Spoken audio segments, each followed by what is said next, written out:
Big Cypress Bayou still flows lazily toward the Red River and Shreveport, much like it did more than a century ago when Jefferson, Texas was a bustling river port. Steamboats left loaded with cotton and returned with manufactured goods for East Texas. During the Civil War, Jefferson shipped munitions to Confederate troops from a steamboat landing just outside town. Now the community, with the help of the U.S. Army, is trying to save this historic link to the past. The building was built about 1863 by the Confederate Army here in Jefferson to store munitions. We call it the Jefferson Ordnance Magazine, and it was used for them during the period of the war.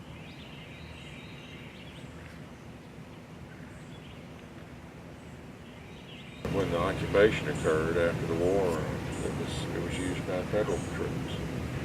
There were a number of federal troops that were stationed here. In fact, we have a lot of federal graves, federal troops' graves out in the cemetery. Of course, none of them died from anything combat related.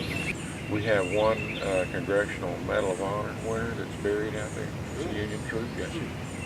It's unique because it's the only one of its kind as a freestanding ordnance magazine.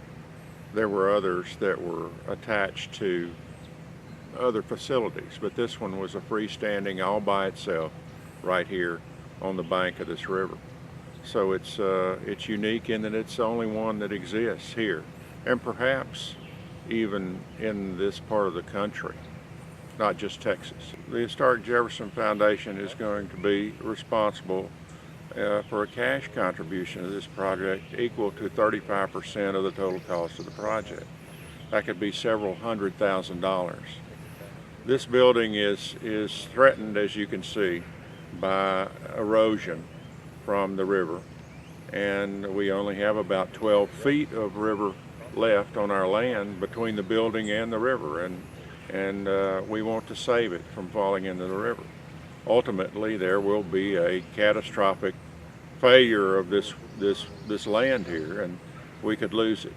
So that's why the Historic Jefferson Foundation is interested in working with the Corps of Engineers to shore up this riverbank and to save this important historic structure. Save it for Jefferson's heritage, save it for Texas, save it for all who are interested in history.